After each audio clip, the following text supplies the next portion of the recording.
सकती हूँ। बारमली तिलक निकालने के लिए बाहर गई, जैसे ही बारमली ने ऊपर हाथ करके तिलक निकालना चाहा, भाग्य ने हाथ पकड़ा और बारमली को ऊंट पे बिठा लिया और बारमली को जैसलमेर से लेके कोटड़ा आ गया।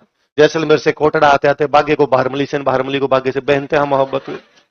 राजस्थान की सबसे बेहतरीन प्रेम कहानियों में से एक प्रेम कहानी है बागा बारमली। जहां तरवरता है मोरी और जहां सरवरता है हंस, जहां बाग होता है बारमल, जहां दारूता है मंस।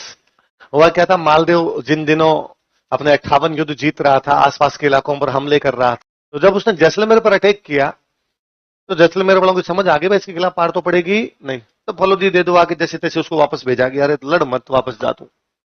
और अब जब मालदेव का हमला समाप्त हो गया तो अब जैसलमेर वालों ने सोचा यार ये एक बार तो चला गया, पर ये इस बात की गारंटी थोड़ी है कि वापस नहीं आएगा, शेर के मुंह में खून लगना ही है, तो इसका तो कोई परमानेंट इलाज ही करना पड़ेगा। तो लोगों ने कहा अच्छा परमानेंट इलाज तो लड़ाई है, और लड़ाई करेंगे तो फिर मालदेव अपना परमानेंट इलाज कर देगा, शक्तिशाली वो था।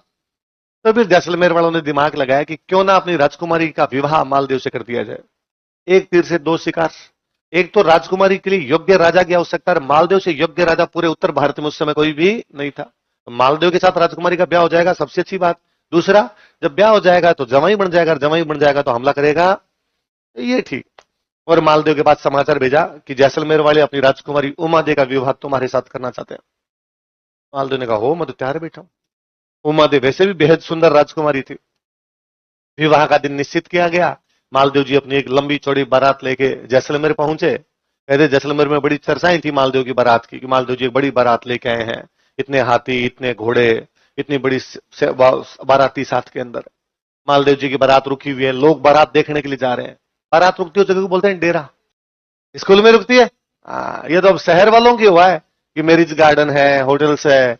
बाकी तो गांव में तो पक्का था कि जब बारात आने वाली होती तब स्कूल की छुट्टी कर देते। तो कल टाबरों छुट्टी है, टाबर 2 वजह से राजी थे, एक तो छुट्टी है, एक लड्डू मिलेंगे, तो चीज ठीक हो जाती थी। तो बारात का डेरा वहां पे किया हुआ। अपने अभी तक की रिवाज है कि जब बारात आती है तो महिलाएं बारात का डेरा देखने के लिए जाती है, और महिलाएं जब बारात का डेरा देखने जाती है तब एक गीत गाती है, जल्ला जल्ला रे मैं तो राजरा डेरा निरखण आई रे महाराज जोड़ी राजल्ला। जल्ला सिंध का एक व्यक्ति था, जलाल, जलाल नाम था उसका। क्या नाम था? जलाल। सिंध का एक नवाब था मरगत माईची। मरगत माईची का भांजा था, और भांजे का नाम क्या था? जलाल। जलाल एक लड़की से बेइंतहा मोहब्बत करता था, बुबना। क्या नाम था? जलाल और बुबना की लव स्टोरी थी। और मरगत माईची को यह पता नहीं था कि ये मेरे भांजे की अफेयर चल रहा है, और मरगत माईची को एक दिन वो लड़की पसंद आती है, वो उससे शादी कर लेता है। मतलब जल्ले की प्रेमिका जल्ले की मामी बन गई थी, और उसके बावजूद दोनों आपस में मिलते जुलते रहते हैं। ये बात मरगत माईची को पता चलती है। मरगत माईची ने अपने किसी एक मंत्री को बताई जो उसका खास था, यार ये मामला चल रहा है, इसका क्या किया जाए। तो उसने कहा आप एक काम करो, आपके इस भांजे जल्ले को, जलाल को शिकार करवाने के लिए दूर लेके जाओ, कि शिकार पे चलते हैं। उन दिनों राजा महाराजा बादशाह सुल्तान नवाब शिकार के लिए जाते। मरगत माईची ने अपने भांजे को कहा कि जला शिकार करने के लिए चलते हैं। कहीं तो जला अच्छा शिकारी था, जला चला गया साथ में। वहां पर एक दिन जब वो शिकार करने के लिए 15-15, 20-20 दिन के दौरों पर जाते ही हो, और इधर महल के अंदर उस बुबना को समाचार दिया गया, अरे जब सुल्तान नवाब मरगत माईची शिकार के लिए गया, जल्ला साथ में गया, वहां जल्ले की मृत्यु हो गई शिकार करते समय। बुबना ने जैसे ही सुना, बुबना मर गई कि मेरा प्रेमी जल्ला मर गया, अब जिंदा रहकर मैं क्या करूंगा।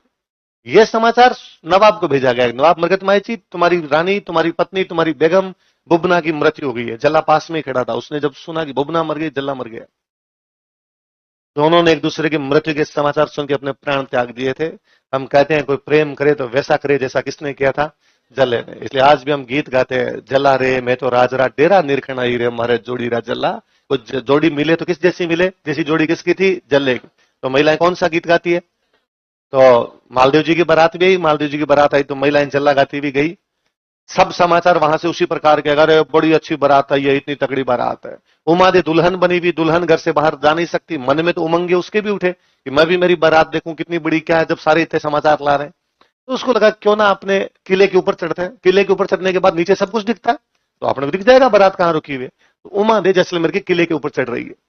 चढ़ते समय एक कमरे में, एक महल में, और उससे कुछ लड़ाई की आवाजें सुनाई दी सीढ़ियों के पास के कमरे में। उसने कान लगाया, उसके मम्मी पापा आपस में लड़ रहे थे, और लूणकरण कह रहा था कि आज जैसे ही मालदेव फेरों के लिए आएगा, मैं मालदेव को मार दूंगा।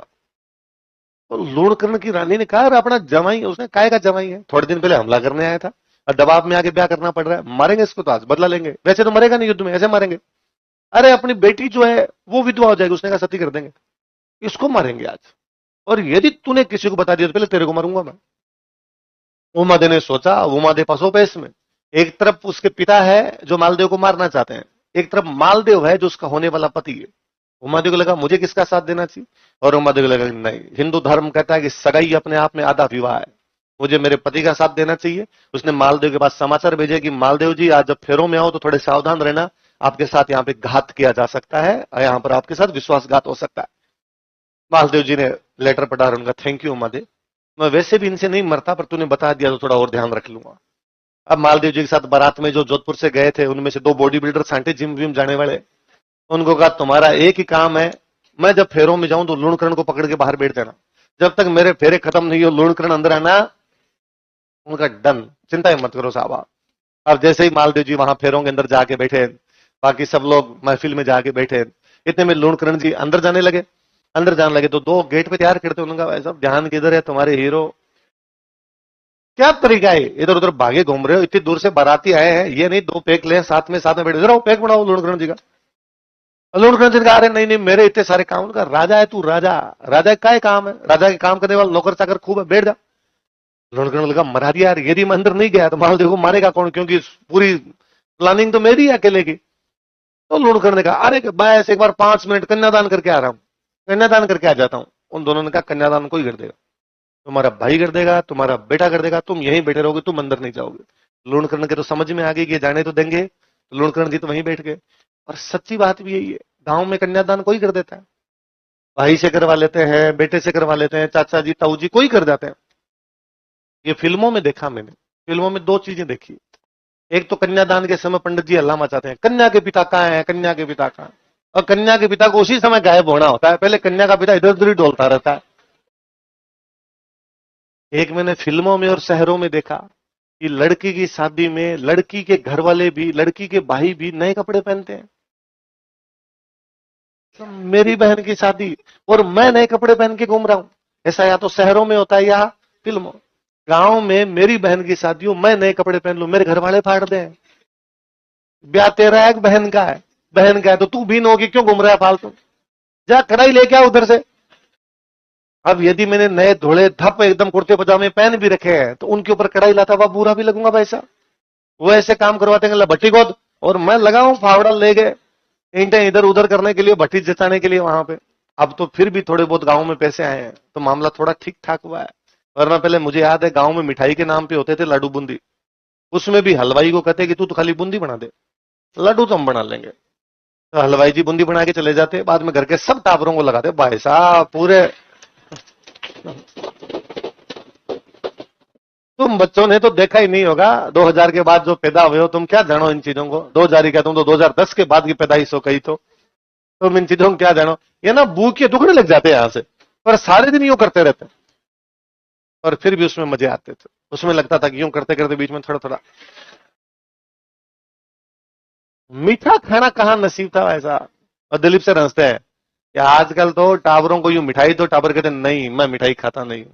बचपन में रसोई का ताला यदि खुला मिल जाता, हम चीनी खा जाते थे, चीनी, घर वाले उसके भी ताला रखते थे, तो वो चीज यदि, तो ये अब शहरों में ये ठीक है, लड़की के भाई तन तन के खड़े होते हैं, यहां तक 2 गुलाब के फूल टंगे हुए हैं, सबसे नमस्ते नमस्ते। मुझे बड़ा अच्छा लगता है कि यार यार शहरों वाले काम ठीक है, गांव वाले तो मैं डोकरे अभी खड़ूसी है, अभी तक भी नहीं पहने। आप उस दिन की बात करते हो, शादी वाले दिन की, लड़की की शादी में लड़की के भाई शादी से 2 दिन पहले और शादी के 2 दिन बाद तक नहाते नहीं है, भूत होके घूमते हैं, भूत होके, न सोने का टाइम मिलता है न सोने की जगह मिलती है, इतने इधर उधर लटरम पटरम पड़े होते हैं, बापड़ा घूमता ही रहता है। तो लूणकरण जी को बाहर बिठाया, मालदेव जी की शादी निर्विघ्न संपन्न हुई, किसी प्रकार का कोई वहां पर घात नहीं हुआ। अगले दिन मालदेव जी की बारात वापस जोधपुर आई। पहले जब राजकुमारियों की शादी होती तो उनके साथ में दासियां दिया करते काम करने के लिए, भाई राजकुमारी काम थोड़ी करेगी, तो एक दासी आई साथ में, उसका नाम है बहारमली। क्या नाम है? बहारमली। उमादे की बचपन से साथ में रही हुई थी, तो उसकी सहेली भी थी, तो बहारमली साथ में आई। शाम को जब मालदेव जी अपने महल में आए तो उन्होंने समाचार भिजवाया कि भाई मालदेव जी महल में आ गए। उमादे तब श्रृंगार कर रहे थे, दुल्हन थे वो, तो श्रृंगार कर रहे थे, उनको लगा मुझे श्रृंगार में समय लगेगा, तो उन्होंने बहारमली कहा कि बहारमली तुम मालदेव जी को जाकर कहो कि मुझे अभी आने में समय लगेगा। बहारमली सुंदर थी, मालदेव जी को थोड़ा नशा किया हुआ था, ये बात उमादे को पता चली। उमादे ने कहा, मालदेव जी थोड़ा तो वेट कर लेते हैं, और अब आपका तो मैं मुंह भी देखूंगी। वो दिन और उसके बाद उस महिला ने कभी मालदेव का मुंह भी देखा, इसलिए उस महिला को हम क्या कहते हैं? उसने कहा था, कोई आदमी इस प्रकार से नहीं कर सकता मेरे साथ, मेरा भी स्वाभिमान है, महिला का भी स्वाभिमान होता है। उसके बाद वो पहले कई दिन तक तो रहे थे अजमेर के तारागढ़ में। जब शेरशाह सूरी वाला हमला हुआ, तब मैंने अभी बताया था थोड़ी देर पहले कि पहले इनकी प्लानिंग थी कहां जाके लड़ेंगे, अजमेर। उमादे को जब पता चलता है कि मालदेव जी कहां पे आके लड़ने वाले हैं, अजमेर, तो उसने मालदेव जी को समाचार किया कि आपको अजमेर आने की कोई आवश्यकता नहीं है, आप सेना भेज दीजिए, जोधपुर की सेना को मैं लीड कर लूंगी, मैं लड़ाई कर लूंगी, आप मत आना यहाँ पे। और फाइनली इनके बीच में तय हुआ कि हम अजमेर नहीं लड़ेंगे, हम कहां लड़ेंगे, जैतागढ़। तो उमादे से भी तारागढ़ खाली करवाया था, तारागढ़ की पूरी सेना उधर बुलाई थी। तो उमादे कुछ दिनों तक जोधपुर के पास के गांव के अंदर रहे थे। बाद में यहां से केलवा चले गए थे। केलवा उमादे का ननिहाल था, और बाद में अपना पूरा वक्त कहां पर बिताया था, केलवा। जब मालदेव जी की मृत्यु हुई, तब उमादे को समाचार भेजा गया कि मालदेव की मृत्यु हो गई। उमादे सती हो जाती है।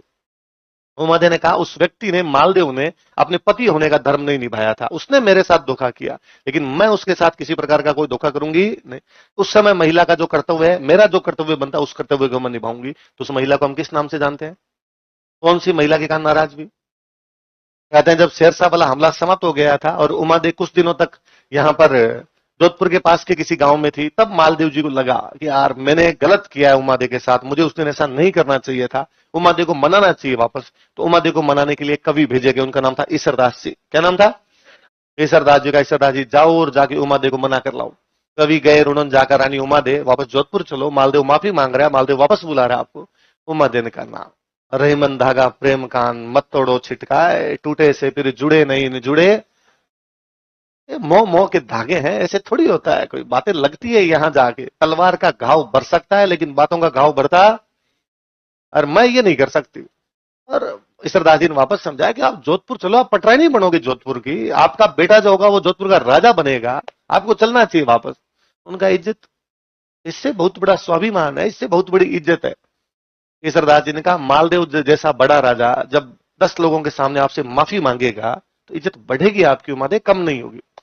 तो जो वापस सोचा कि पक्का अपने को इज्जत चाहिए, देख लेना। ईसरदास जी ने कहा, मैं गारंटी देता हूं, आप चलो। तो ईसरदास जी मना के किसको लाए? ये बात बाकी रानियों को पता चली मालदेव की कि कौन आ रही है। बाकी रानियां जानती थी उमादे आएगी तो पटरानी बनेगी, तो फिर जोधपुर में किसकी चलेगी? उमादे की। अपनी चवन्नी चलनी बंद हो जाएगी। तो बाकी रानियों ने एक और कवि को जाकर कहा, उन कवि का नाम था आसानंद। क्या नाम था? आसानंद जी, एक बात बताओ, क्या महिला की इज्जत नहीं होती? क्या महिला का स्वाभिमान नहीं होता? आसानंद जी का कैसे नहीं होता? महिला का ज्यादा होता है। तो उम्मादे नाराज होकर चली गई, और किस बात पे नाराज हुई आपको तो बताइए। तो अब क्या उसे वापस आना चाहिए? आसानंद जी का हरगिज नहीं आना चाहिए। तो वो तो आ रही है आज। आसानंद जी का मैं देखता हूं। और आसानंद जी सामने जाके खड़े हो गए। जैसे ही उमादे की पालकी, पहले रानियां पालकियों में आती, वो पालकी नजदीक आई तो आसानंद जी ने खड़े खड़े दोहे बोले कि मान रखे तो पीऊ तज, पीऊ रखे तज मान, दो दो गेंद ने बंधु एक एक खंबू उठान। मान रखे तो पीऊ तज, पीऊ मतलब पति, मान मतलब इज्जत। मान रखे तो पीऊ तज, इज्जत रखनी है तो पति त्याग दे। पीऊ रखा था जमान, और यदि पति रखना है तो इज्जत त्याग दे। दो दो गेंद ने बंधु, गेंद मतलब होता है हाथी, दो हाथियों को नहीं बांध सकते। एक एक खंबू उठान, एक ही जगह पे दो हाथी नहीं बनते। वैसे ही उम्मा दे, पति और इज्जत दोनों साथ नहीं मिलेंगे, या तो मिलेगा पति, या मिलेगी। आज तुम अपने पति को छोड़कर गई, मालदेव जैसे बड़े शक्तिशाली राजा को छोड़कर गई, मारवाड़ के 9 कुंटी राज्य को ठोकर मार के गई। इसलिए लोग दूर दूर तक तुम्हारी बातें करते हैं कि कोई महिला नाराज हो तो वैसी हो जैसे कौन हो गई थी? उमा दे। इसने मालदेव जैसे बड़े राजा को ठोकर मार दी, उसका मुंह देखना भी गवारा नहीं किया था।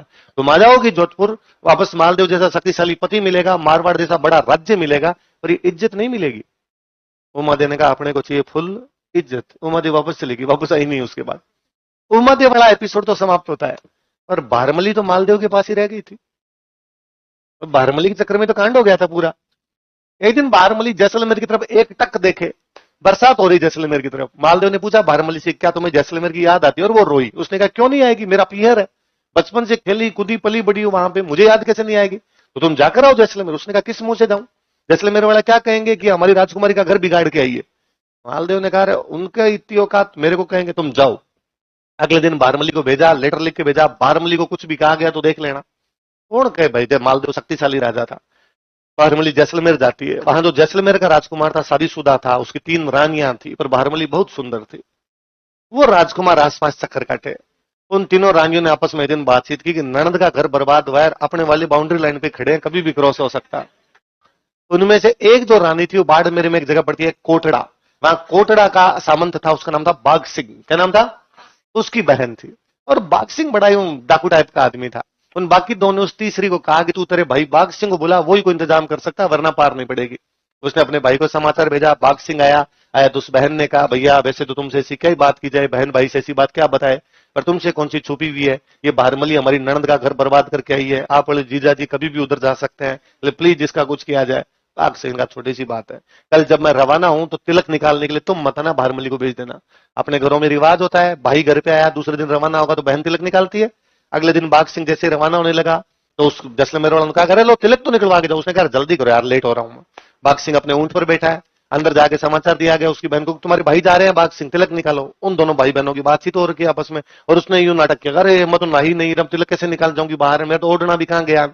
बारमली नहा धोके एकदम तैयार बैठी थी, उसने कहा बारमली तिलक कित निकालना, तू निकाल दे। बारमली ने कहा मैं निकाल देती हूँ। बारमली तिलक निकालने के लिए बाहर गई, जैसे ही बारमली ने ऊपर हाथ करके तिलक निकालना चाहा, बाघे ने हाथ पकड़ा और बारमली को ऊंट पे बिठा लिया, और बारमली को जैसलमेर से लेके कोटड़ा आ गया। जैसलमेर से कोटड़ा आते आते बाघे को बारमली से, बारमली को बाघे से बेइंतहा मोहब्बत हुई। राजस्थान की सबसे बेहतरीन प्रेम कहानियों में से एक प्रेम कहानी है बाघा बारमली। जहां तरवरता है मोरियोर, जहां सरवरता है हंस, जहां बाग होता है बारमल, जहां दारूत है मंस। जहां जहां सरोवर है, तालाब है, वहां वहां हंस होंगे। जहां जहां पेड़ है वहां वहां मोर होंगे। जहां जहां दारू है वहां वहां पे मांस होगा, और जहां जहां पे बाघा है वहां वहां पे बारमली। ये बात मालदेव को पता चली कि भाई साहब बारमली को कौन ले गया, और मालदेव ने कहा अटैक किया जाए। लोगों ने समझाया साहब अटैक करोगे, बाघा डाकू आदमी है, बारमली को लेके आगे भाग गया, हाथ नहीं आया, बेइज्जती होगी, तो क्या किया जाए? तो मालदेव ने कहा एक मिनट, वो उमादे आ रही थी उस दिन, तो सामने दो ही कौन बोल रहा था रे? आसानंद जी का सॉरी ब्रो, वो तो मैं था उस दिन। आसानंद जी आपके चक्कर में उमादे वापस गई, तो अब आप किसको लेकर आओगे? आसानंद जी बारमली को लेने के लिए गए, बाघा से बातचीत करने के लिए गए। बाघा बड़ा दिलदार आदमी था, बड़ा दानवीर आदमी था। उसे जब पता चला कि बाघा जी आसानंद जी जैसे महान विद्वान मेरे पास हैं, वो सामने आसानंद जी को लेने के लिए गया, दंडवत प्रणाम किया, पालकी में खुद उठा के लेके आया, और आसानंद जी को लगा कि यार बाघा मेरी कितनी इज्जत करता है। आसानंद जी ने देखा कि बाघा और बारमली आपस में कितना प्यार करते हैं। आसानंद जी वापस गए नहीं, नहीं रह गए थे आसानंद जी। जब बाघा मरा था तो बारमली उसके साथ में सती हो गई थी, आसानंद जी पागल हो गए थे। थोड़ थोड़ पग दौड़ कर स्या पेट रहे कारण है, रात दिवस राठौड़ बिसरिया नहीं बाघ जी।